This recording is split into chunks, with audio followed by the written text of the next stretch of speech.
സായി കൃഷ്ണയുടെ വലിയൊരു സംശയം ഉന്നയിച്ചിരിക്കുകയാണ്.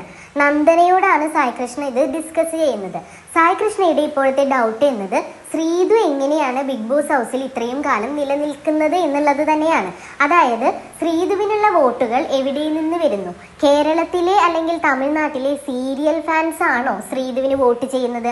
അതുമല്ലെങ്കിൽ ഒരു തമിഴ് ബേസ്ഡ് കുട്ടി ആയതുകൊണ്ട് തമിഴ്നാട്ടിൽ നിന്ന് ശ്രീധുവിന് വലിയ രീതിയിലുള്ള വോട്ട് ഫ്ലോ ഉണ്ടാകുന്നുണ്ടോ?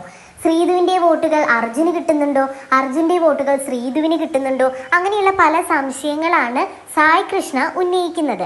ഇങ്ങനെയുള്ള സംശയങ്ങളൊക്കെ പുറത്തുള്ള പല ഓഡിയൻസിനും ഉണ്ട്. കാരണം ശ്രീധു വളരെയധികം ഗെയിം സ്പിരിറ്റോട് കൂടി കോമ്പറ്റീറ്റീവായി വാശിയേറി മത്സരിക്കുന്ന ഒരാളല്ല. മറിച്ച് ശ്രീധുവിൻ്റെ ഒരു പോസിറ്റീവ് എന്താണെന്ന് വെച്ചാൽ ശ്രീധു എന്ത് ചെയ്താലും അത് ക്യൂട്ടാണ്. മാത്രവുമല്ല അർജുനുമായിട്ടുള്ള കോംബോയൊക്കെ വളരെയധികം ജനങ്ങളിലേക്ക് ആഴ്ന്നിറങ്ങുന്നുണ്ട്.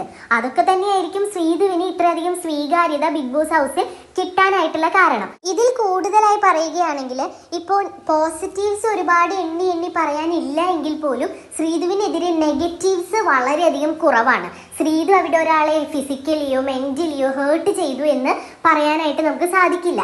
അതുപോലെ തന്നെ മോശമായൊരു വാചകമോ വാക്കോ ശ്രീധു ഇതുവരെ ആ ബിഗ് ബോസ് ഹൗസിൽ ഉപയോഗിച്ചിട്ടില്ല. അതുപോലെ തന്നെ അവിടെ പറഞ്ഞത് ഇവിടെ പറഞ്ഞു, അങ്ങനെ ക്രിക്കറ്റ് ആയിട്ടുള്ള ഒരു രീതിയിലുള്ള ഗെയിം പ്ലാൻസും ശ്രീധുവിൻ്റെ ഭാഗത്തു നിന്ന് ഉണ്ടാകുന്നില്ല. അതായത് ശ്രീധുവിനെ ഹെയ്റ്റ് ചെയ്യാൻ അല്ലെങ്കിൽ വെറുക്കപ്പെടാൻ അവിടെ പ്രത്യേകിച്ച് കാരണങ്ങളൊന്നും തന്നെ ഇല്ല. അതുകൊണ്ട് തന്നെ ഓഡിയൻസിന് ശ്രീധുവിനോടുള്ള പൊതുവികാരം സ്നേഹം തന്നെയാണ്.